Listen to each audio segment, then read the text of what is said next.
Hey everyone, welcome to the Sports Roll podcast. It's the daily fantasy time for Thursday, June 2nd. I have Matt Dingler with me. He's at the bottom right hand corner of the screen.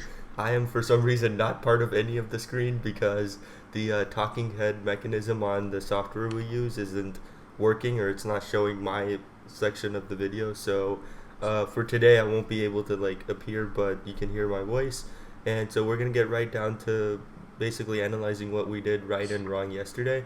So Matt, we entered the 12K MLB Bunt single entry or 11K Wednesday single entry, and we didn't end up cashing because the cash line was at 157, and we were at 120. So again, another high cash line. Like yesterday was 170 or 175, I think. So roughly the same mark again. So what did our roster do wrong? Well, Colorado didn't do anything, and that's really what it comes down to. Pretty much the only thing that kept us from cashing. Right, yeah. And yeah, if you stack a team that doesn't go off, you will also not have a good night. So this is part of the process. Matt Shoemaker did allow 2 earned runs, but he had enough strikeouts to basically equalize that. So that was helpful. Mr. Scherzer on the winning roster had 63 points, so classic Scherzer night. And 11 strikeouts. He almost went all 9 innings, and he definitely got the win as well. I had Wilson Ramos on my personal lineup, and he was super helpful with a home run and a double as well. But the rest of these, like Alexi Ramirez, is the That's yeah, no idea how you predict that, or the yeah. fact that the Padres go off for 14 runs. So that was a little bit different. He does have the pick that you had, Chris Heisey, as well, but he didn't end up doing too well. I had Chris Owings on my personal lineup, and he had a 0. And I remember yesterday I suggested Owings as well, so neither of our lower options went off. But Chris Young and Mookie Betts had a good outing as well yesterday, and so yeah, not a bad roster at 258.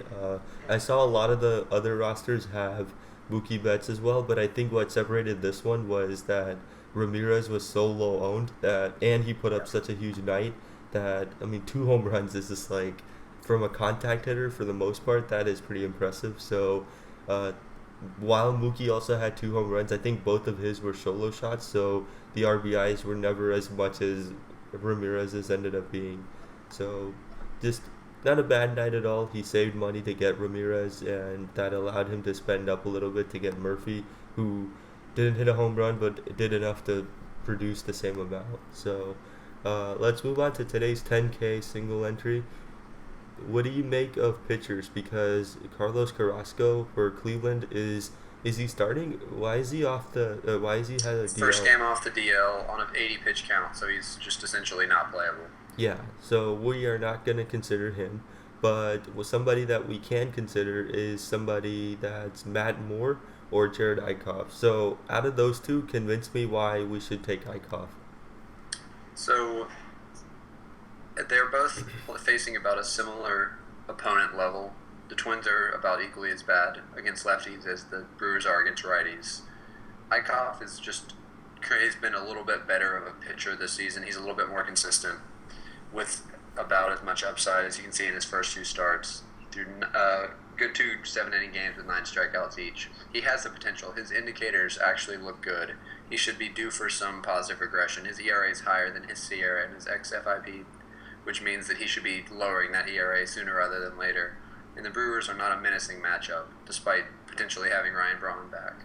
Yeah, yeah, And and he's going to get run support because yeah, Chase Anderson is a terrible pitcher. yeah. But recently, Chase Anderson hasn't looked so terrible. Like it's one of those like rare pill-free outings. Like this is okay for Mr. Chase Anderson. But he is regressing back to like the 9s and 10s, I think. So that might be worth looking into. Not to roster him, but target against him, because the thing is, like, so I'll take the Matt Moore route and say why we should take him. But the one really awesome thing about Eichhoff is that he's in a slightly better hitter's park. So sure, he may have a tougher time not allowing home runs than Matt Moore would in Target Field in Minnesota. But the converse of it is, if you do pick Matt Moore, who's a decent option here, like high K per 9, uh, sky high ERA, but all of those things are looking to improve down the road. So not too much of an issue, but the thing with Matt Moore is while he has the advantage of pitching in a hitter's park, his hitters also are pitching or hitting in a pitcher's park. So that is going to be tough for those guys to put up runs unless they hit doubles and singles and stuff. So Tampa Bay has been pretty swing happy this year, I think, and they've changed their approach in terms of how they do things at the plate. But at Target Field, you just never know, and so it might be tough for the Rays to put up a ton of home runs and help him out. So whatever strikeouts he has, like the 12 extra points you get from a win, I think Eichhoff has a better chance of winning that tonight than Matt Moore does. So for that reason, we'll go ahead and roster Eichhoff, but just know that Matt Moore was our second option, and really there wasn't a third or fourth option. Like everybody else on here is a pitcher that you target against, and if you do a good job of picking the right guys, it may just work out for you. Stress that this is not a good slate for pitching. Yeah. There are very few options. No one's safe. Yeah, So usually in an 8-game slate, it's not this bad, but for whatever reason, we just ended up getting like teams that have bottom of the rotations guys starting, so it's a little bit weird in that sense. But at catcher, is there anybody that stands out to you immediately? We do have 3,500 remaining per player, so there's a little bit of room to start going up if you want. No one jumps off. Again, it's catcher. No one's ever gonna seemingly jump off. Is amazing to me. But there's two that are pretty decent options back to back. There, McCann and Barnhart are both solid options. McCann hasn't been great, but he's hit a little bit more. He hit a home run the other night when we played him, or at least when I played him. And again, Matt Boyd is a terrible pitcher. The Tigers are just kind of throwing anyone out there they can right now. And he's given up just a ton of hits to lefties. The Yankees are projected for a really high run total, which is weird considering they haven't hit over 200 as a team in 11 days. Yeah. And he's a decent option. Barnhart is facing another pretty bad pitcher. I think it's Eddie Butler. And anytime you're in cores and he hits about 7th in the lineup, it's just he's been relatively consistent. Catcher, you look for anything you can get, and he's not expensive. He has home run potential because he's in cores, and he's not a weakling. And he's another solid one that's not great. But do you see anyone else? Yeah, is there anybody that in your mind stands out like that could have a Wilson Ramos kind of night where he's a lower option or lower in terms of salary but can still hit it out of the park? I would say Cameron Rupp is a decent option there because against Chase Anderson, I mean, it's a righty-righty matchup, but Rupp for the most part has a little bit of power. Like he sent one out of the park in Philly versus Atlanta, so he may put up a 0 or a 3, but the upside is that he could have a home run whereas like the other dudes might not. Ruiz is another option because a lot of the times Rupp doesn't start, but Ruiz's batting average is just lower than you can imagine. So the home run potential, I mean, like this is about as cold as you can get in the last 5 games. I really like Rupp. I think we should just lock him in. I think that's good. Ruiz won't play. If he does, he'll bat 8th or 9th because he only starts in 4 or 5 hole against lefties. Yeah. So Rupp is their everyday catcher right now. So I would be perfectly fine with that. Or Derek Norris, who you just put up. So while the Padres put up like 14 to 15 runs yesterday, he didn't get in on the party. But he does have home run potentials. He has 5 home runs, and he does play in San Diego, which is a pitcher's park, against Wade Miley. This is a great righty-lefty matchup. The price point is pretty low because of his low batting average, but I really think with a catcher, if we're looking for power, I don't really care about the batting average. It's going to be like a 1 for 3 or 1 for 4 night, and the home run is basically what we're paying for, and not the contact. So. Yep. Are you good with Derek Norris? Because that was really the only option that stood out to me. I was just scrolling down and I saw Rupp, but yeah, I think Rupp is a better option in terms of just stability. And Chase Anderson is gonna isn't the best of pitchers, but I think Norris, part of San Diego, might help out against Miley. Yeah, Miley gives up a lot of home runs to righties. I would be fine with Derek Norris. Okay. So at first base, we have Big Papi on the slate again. I think he had a home run yesterday too. Yeah. He did. So 4 home runs in the past 5 games. Not Mookie Betts level, but but he is getting there. So only one bad outing in the last 8. Bad as in he put up 3 points, and everything else has been 20 points or above. So great power hitter. Do we want to just lock him in? Because I try to look at Votto. That's a lefty righty matchup. He's done well at Coors. He didn't hit a home run yesterday, but he has done so in the last few games. Yesterday, Cincinnati got the win. I don't know if that's repeatable. And it was surprising because I think you said that the Colorado pitcher yesterday was actually pretty good. So I was surprised that the Reds got a 7-2 victory over over that guy. So He got beat up with singles. yeah. So we have no idea how Joey Votto will do, but is there any other name that kind of stands out to you? Someone is Miguel Cabrera was standing out to me because he's at home against Pineda, he's a sky high ERA, but he also likes to throw pitches down the middle, and for Cabrera that might be really really helpful. And while Big Papi is on this really nice 8 game hitting streak kind of thing, like a big power surge, Cabrera had that like just a few games ago, like 7 or 8 games ago. He was hitting like 30 and 40 points every single night, and that's how he raised his batting average to like above 300. Now he's regressed a little bit, and he hasn't really hit a home run until the last game out, or second to last game out. So he's on a downswing. Is this the time we target Cabrera? I like him. Yeah, I think Pineda's pitch is a better pitcher than he's shown, but he's still not pitching well. So that's a good option. I wouldn't play him necessarily over Chris Davis, Votto, or Ortiz in a cash game, but in a GPP, I do like him. Yeah. See, Davis had another good. Red Sox just won't pitch to Davis, so that's the reason he's not as good for GPPs. But he's like the perfect cash game target right now because I watched the entire game and I think he got about 2 pitches that he could reasonably hit that entire game. Yeah. They're just all outside. And that's good because usually Chris Davis likes to swing at every pitch. So if he's getting 4 walks and he only had 2 good pitches, you said, so that's a really good sign that he's seeing the ball well, which is something you mentioned yesterday. I don't mind putting Chris Davis in, but as you said, he's going the Bryce Harper route right now, which is a lot of walks.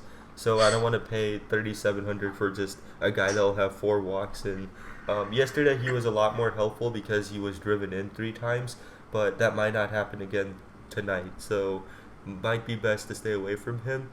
Another option, even though I don't like it a whole lot, it was Joe Mauer for me.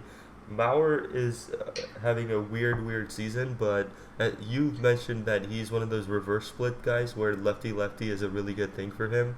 So he had a sort of breaking out like 3 games back before the Oakland series. He was doing really, really well. Do you think he taps into that again against Matt Moore?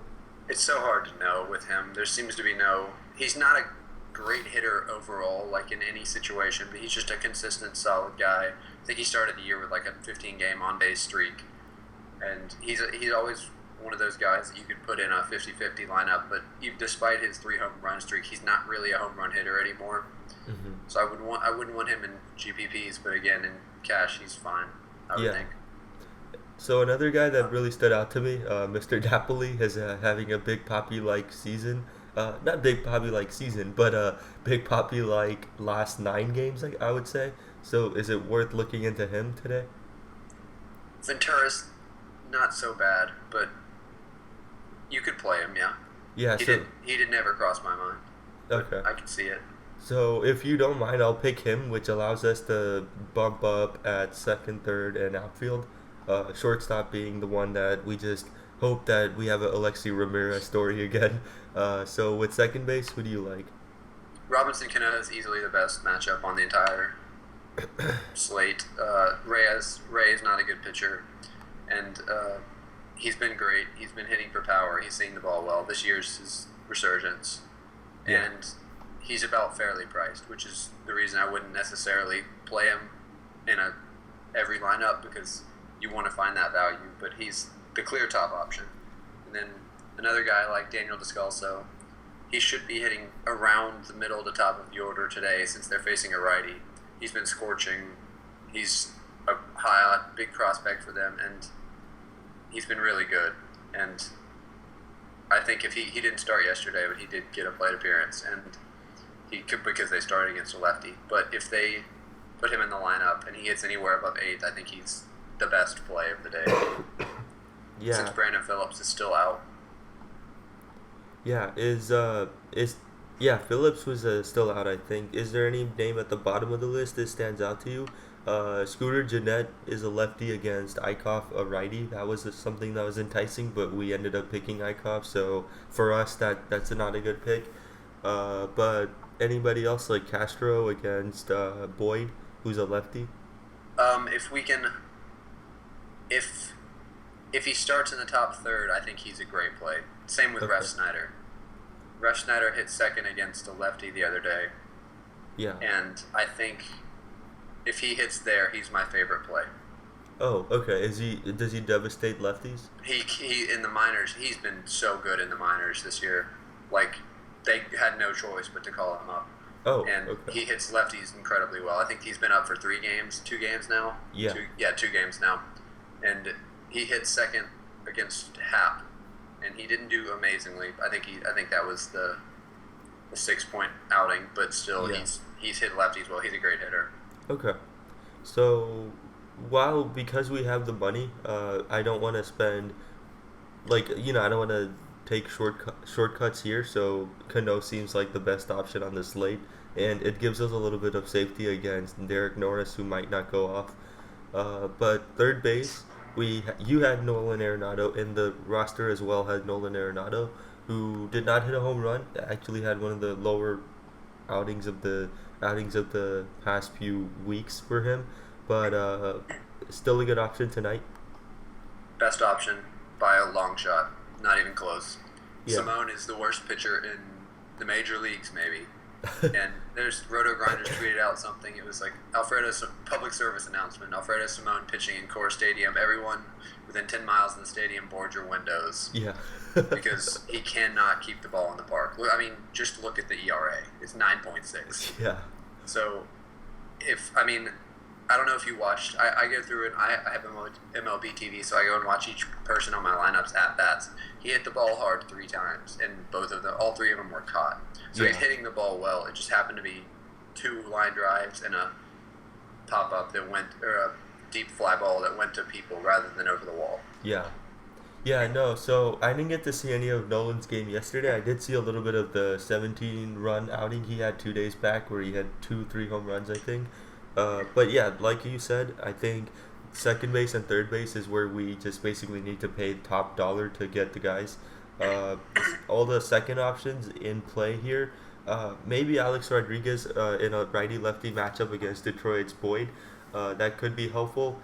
Maikel Franco against Chase Anderson would be really interesting here. But in this matchup, if we do pick a Philly player, I wanted to get Odubel Herrera because I think he'll be a better matchup against Anderson and cause a little bit more issues. But Franco has the power, so that may be something to look into if folks are looking into cheaper options at third base. But no other really options stand out either at the top or the bottom of the list. Like Kyle Seager against San Diego isn't a good option. Travis Shaw. That was the one I was going to mention. Oh, really? Yep. I don't know. I saw it and I saw that and I thought San Diego maybe not a good thing, but he's. Do you know that Petco Park has the 7th most home runs hit in it so far this year? Why? It's actually not a bad hitter's park. It's not as bad as people think it is. I was looking into this. It's got this perception that everyone stays away from it. Yeah. That's why I've been targeting hitters in it because look at the last 2 nights. Look at the crazy totals that have been put up there. Yeah. See, what I thought is because I don't watch a ton of Padres games, I saw the first game of the season they played against the Dodgers when Kershaw was on the mound, and the Dodgers basically never hit a home run, but got a ton of doubles, singles, and triples, and got guys on base, and then they were all brought in by the next guy on the lineup. So that's what one game at the start of the year basically confirmed everything I knew about Petco, but now I'll be on the lookout to maybe target Kyle Seager in my personal lineup. But I think for our sake here, Arenado is probably the better option just because of the pitching matchup he has. Shortstop, another area where we make concessions. Did Xander Bogaerts continue his hitting streak? He did. He's at 25. Nice. Do you think he does well today and extends it to 26? And I do. I think anyone against Ubaldo Jimenez could hit a home run and feast. I'm excited to watch the game tonight. do you want to target him, or is there better options? um, if we have enough, I feel like outfield is going to be so huge Yeah. that I just didn't see anyone else that I liked other than Galvis. Yeah, Galvis and also Lindor, although he's not all that cheap. Lindor Yeah. against Ventura was a lefty-righty matchup, but recently he's been a lot of 0 for something, so not a good slate to put him in either. So I would say let's leave Bogarts, but the other thing is, do you want to spend up to get Machado? It's only $100 more. That's what I was going to say. If we're going to spend up, we might as well get the superior power hitter. Yeah. But I don't know. I think the difference. I guess the difference here is better hitter versus better offense. And Right. if Yeah. Bogarts gets on base, I mean, I feel like he's going to be driven in. Jimenez gives up so many runs. Plus, the Red Sox offense is just better. Yeah, so that's why I want to stay away from Machado. Even like the home run power hasn't been there for whatever reason. Like Boston has loved the Camden Yard Stadium, but Baltimore hasn't this series, or at least not Baltimore superstars haven't. So I say we go with Bogarts, and that's a good 3-man middle of the lineup for us. So Yep. outfield, any good options here? I think there's a few that I actually liked, but what are your thoughts? Mookie's my favorite on the day. I mean, he's had essentially the same matchup 3 days in a row. Yeah. You've seen what he's done 2 days in a row. I don't think he'll do it again, but I don't think 20 points is anywhere close to unreasonable. And at his price point, it's very doable. Yeah. But at the same point, we're not going to be able to do it unless we have. I have one cheap play, but if you have another one, Yeah, so let's look at the bottom of the list to see what's going on. Who is your cheap I guy? got one. Yeah, Hyun-Soo Kim. Again, back to the well. yeah, We played him yesterday. He did extremely well. He hit, I think, 3 hits and 84 hits. yeah, And you missed it. He was right there. yeah. Bless you. Yeah, I was too busy sneezing. It's sneezing and scrolling, which is also like drinking and driving. Don't do that. So I missed him, but I think he's at 2,500 right here. He's 24 now. 24. Okay. He got, some reason, a price drop. Yeah, he had a great night yesterday, and his price dropped. I wish that happened with all the top end guys No. too. But like you said, great pitching matchup here, so it should be fun to see what Soo Kim does. Really, that doesn't leave us with a ton of options here, but Aaron Hicks was somebody you said you liked a couple nights back, but Lefties. yeah, lefties against lefties, so maybe that. Ichiro, I don't think is gonna get the start, so maybe he may get the start. Who knows? Not a good option either way, though. Byron Buxton, maybe. No. He hits 9th. I would want to avoid that. Right. Yeah. So again, I don't know why, but because of this, because of the slate, it's been a little bit different. Where, yeah, not too many good bottom tier options. We could knock out one of our infielders and pay up at outfielder. Yeah. Which one is best? I think Bogarts might be, or Cano, maybe. I think one of those two Yeah. getting rid of would be fine. Because Arenado is probably just locked in for us. I don't. So. I'll play him in I won't avoid him at all. How about this? So you said that San Diego has a good park. So why? No, but the Arenado has the better matchup. I was gonna say like, do this, put Seager in, but yeah, Arenado just has the better matchup, so it's best to stay away from that. So better options are shortstop. Let's see if you do Lindor just as an example. That opens up to 2,900 for us, which is a little bit more manageable because then you can get guys like Merrifield. Guys like Merrifield. I don't think anyone said that in the past, but How's you know, Cleveland's bullpen? 1 second, I can check that actually. Yeah. I have it in my spreadsheet. Because Carrasco isn't going to be in for very long. yeah, 80 pitches, so it should be okay. They have the 6th best bullpen. No. So basically, no. Don't target the Royals. I would say. because Yeah. Carrasco can leave pretty early into the game, and then the bullpen takes over, and that's not good. So let's see. Man, no good options at the bottom of the list. How much do we have left? If that Twenty we nine don't have hundred. we don't have 3,000, do we? No, let's see who. Adam Jones. Huh. I guess Porcello. Yeah. Yeah, he's had a pretty good last 6 games. Just isn't hitting any home runs. Yeah, that's concerning. He's What only about Starlin Castro? at second base Yeah. instead of Cano. Ooh, so that would open up the top end of the outfield then. That's what I was 47. thinking. Yeah. Because then that puts us in Blackman or not Blackman, I guess Bruce or Gonzalez territory. Over these two, I prefer Gonzalez, but lefty righty matchup here with Bruce is a. I mean, Bruce hasn't done too bad in Colorado, to be honest. They So essentially have the same matchup, except Gonzalez is a little better. It's who you think's a better hitter. Gonzalez. Yep. Yeah, Good. because I agree. if we're talking about better hitters, Jay Bruce led the league like 4 or 5 years ago in Yeah. strikeouts. He had like 199. So, I agree.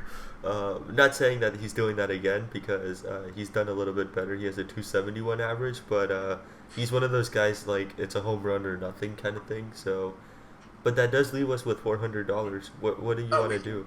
We can go back to Bogarts if you want. Yeah. Ah, that's perfect. Okay. All right. So that worked out. So that allowed us to get a little bit on the Boston-Baltimore game, which is 3 guys from there. So if it's another high-scoring game, which I hope it is, we should be fine. Colorado, we got 2 players exposed there. Starlin Castro is basically like a wild card. We hope he hits at the top end of the lineup. Napoli, hopefully we hope that he continues his power surge. And Why not? yeah, why not? I mean, he's a risky play, but when you have this kind of stats in the last 9, that's okay, I think. Derek Norris is probably our biggest risk, I would say, but even then, like yesterday, Wilson Ramos didn't have the best of matchups, but he had 35 points, so I think Norris at a low cost is okay. If he puts up a 0, I don't mind it. And the Nikov here at 7,000, if he puts up 5x his value, which is 35 points, I'll be more than happy. And against the Brewers, he should be able to do that. The Brewers also like to strike out a ton. I forget how highly they're ranked. Oh no, they're the top team in strikeouts. So Oh, that's good. yeah, so that should be helpful. They also take a ton of walks too, but I think the strikeouts will be very helpful for Eichhoff. So that is that's a good lineup. I think if you don't have any issues with it, Matt, I'll hit enter. I don't. I like it. I actually like what we did at the end there. I think keeping Bogarts in was good, Yeah. and then being able to get Carlos Gonzalez with 0 left is pretty nice.